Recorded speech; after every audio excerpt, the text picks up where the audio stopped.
Doctor ಸಾಹೇಬ್ರಿದಾರಾ? ಅಣ್ಣವ್ರೆ, ಕೆಮ್ಮು ಜ್ವರ ಇತ್ತು, ಪರೀಕ್ಷೆ ಮಾಡಿಸ್ಕೊಳ್ಳೋಣ ಅಂತ ಬಂದೆ.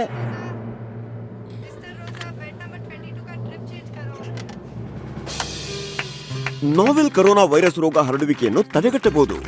ನಿಮಗೆ ಕೆಮ್ಮಿನ ಜೊತೆ ಜ್ವರ ಇದ್ದು ನೀವು ಸೀನುತ್ತಿದ್ದರೆ ನಿಮ್ಮ ಸಮೀಪದ ಕ್ಲಿನಿಕ್ ಅಥವಾ ಆರೋಗ್ಯ ಕೇಂದ್ರಕ್ಕೆ ತಕ್ಷಣ ಭೇಟಿ ನೀಡಿ. ನಿಮ್ಮ ಒಳಿತಿಗಾಗಿ ನಮಗೆ ಸಹಕರಿಸಿ. ಕೆಮ್ಮು ಜ್ವರ ಅಥವಾ ಉಸಿರಾಟದ ತೊಂದರೆ ಇದ್ದರೆ ನಿಮ್ಮ ಸಮೀಪದ ಆರೋಗ್ಯ ಕೇಂದ್ರಕ್ಕೆ ಭೇಟಿ ನೀಡಿ ಅಥವಾ 24/7 ಆರೋಗ್ಯ ಸಹಾಯವಾಣಿ ನಂಬರ್ 104ಕ್ಕೆ ಕರೆ ಮಾಡಿ.